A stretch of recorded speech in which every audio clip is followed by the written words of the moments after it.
Assalamualaikum anak-anak. Hai hai hai.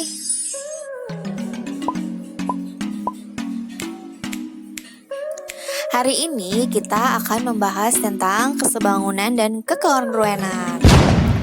Untuk materi yang pertama yang akan kita bahas yaitu pengertian dari kesebangunan, kemudian contoh soal dari kesebangunan, kemudian pengertian dari kekongruenan, dan yang terakhir adalah contoh soal dari kekongruenan. Kita langsung mulai saja ya materinya. Oke, untuk yang pertama yaitu pengertian dari kesebangunan.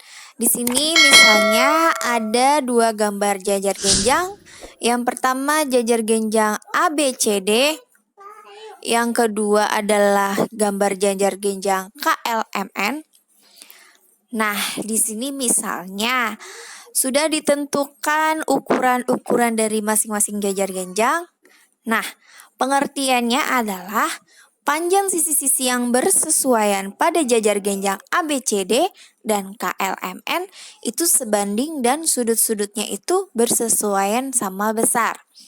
Jadi, dua bangun yang memiliki sifat seperti itu dikatakan dengan sebangun. Syarat dua bangun yang sebangun yaitu yang pertama, sudut-sudutnya itu harus bersesuaian sama besar. Contohnya, di sini sudut A itu sama dengan sudut K, sudut B sama dengan sudut L, sudut C sama dengan sudut M, dan sudut D itu harus sama dengan sudut N. Kemudian untuk yang kedua yaitu syaratnya panjang sisi-sisi yang bersesuaian itu harus sebanding. Contohnya ukuran dari AD itu sebanding dengan ukuran KN. Ukuran AD itu 2, ukuran KN itu 4. Jadi 2 kali 2 itu adalah 4, kemudian ukuran AB itu 3, dan ukuran KL itu 6. 3 kali 2 itu adalah 6. Jadi jajar genjang ABCD itu untuk ukurannya dikalikan 2 itu sama dengan jajar genjang dari KLMN. Jadi sisi-sisinya itu harus bersesuaian sebanding ya. Oke, kemudian yang kedua kita akan membahas tentang soal dari kesebangunan. Contohnya, di sini ada gambar trapesium. Nah, di sini trapesiumnya adalah PQRS dan juga ABCD. Nah, ini ukurannya ya. Kemudian soalnya adalah hitunglah. Yang pertama panjang AB, kedua panjang QR. Nah, kalian lihat di situ untuk pertama kita ngerjainnya, kita lihat dulu. Panjang AB itu sebangun dengan panjang apa nih dengan gambar sampingnya? Nah, kalau kita balik gambar ini berarti AB itu sama dengan PQ. Kemudian CD itu sama dengan SR. Nah, langsung saja kita kerjakan. AB kita mulai dari sebelah kanan. Berarti kita mulai dari kanan dulu untuk yang di atas ya. Berarti AB per, nah kita mulai gambar ke sebelah kiri yaitu PQ. Berarti AB per PQ sama dengan kita mulai dari sebelah kanan dulu.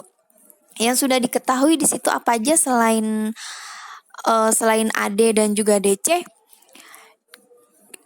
dan juga SR. Nah, SR ini sebangun dengan DC. Berarti sama dengan DC per SR karena mereka sebangun. Nah, kemudian kita kalikan silang. Oke. Maaf sebelum kita kalikan silang kita tulis dulu ya angkanya ya. AB tadi dicari per PQ itu adalah 16 sama dengan DC-nya itu adalah 6 per SR-nya itu adalah 12. Nah, baru kita kalikan silang. AB dikalikan dengan 12 berarti 12 AB sama dengan 16 kali 6. Maka AB sama dengan 16 kali 6 itu 96, dibagi 12-nya kita taruh di bawah. Kenapa kita taruh di bawah menjadi bentuk pembagian?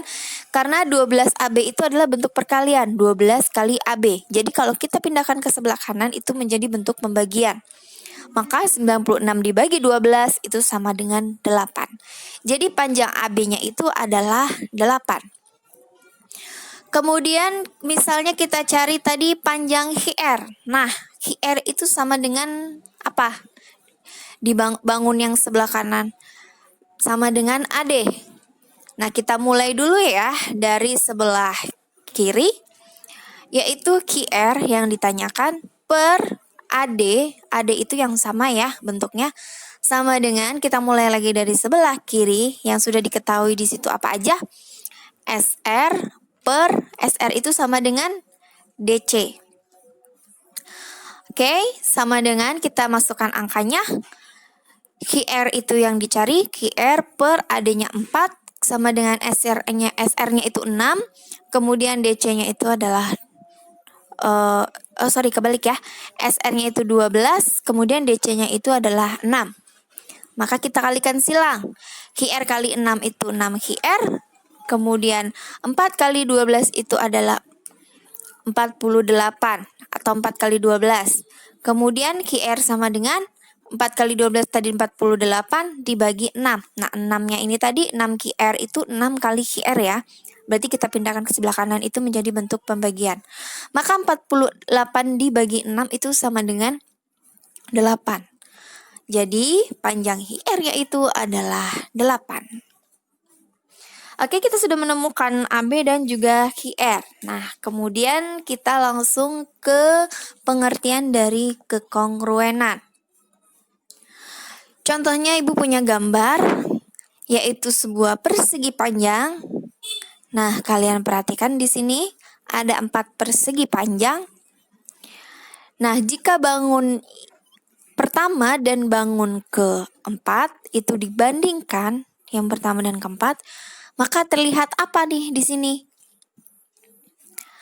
Nah, di sini terlihat ya, untuk bangun yang pertama itu sama dengan bangun yang keempat. Untuk ukurannya dan juga bentuknya. Bentuknya semua sama ya, tapi ukurannya itu yang pertama dengan gambar yang keempat itu sama. Kemudian gambar yang kedua itu sama dengan gambar yang ketiga. Nah, jadi kekongruenan itu apa ya?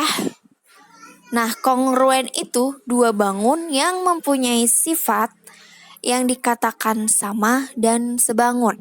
Jadi, syaratnya itu bangunnya itu harus sama, kemudian bentuk bangunnya itu harus sama, kemudian sudutnya pun juga sama, dan yang ketiga itu ukurannya pun juga sama.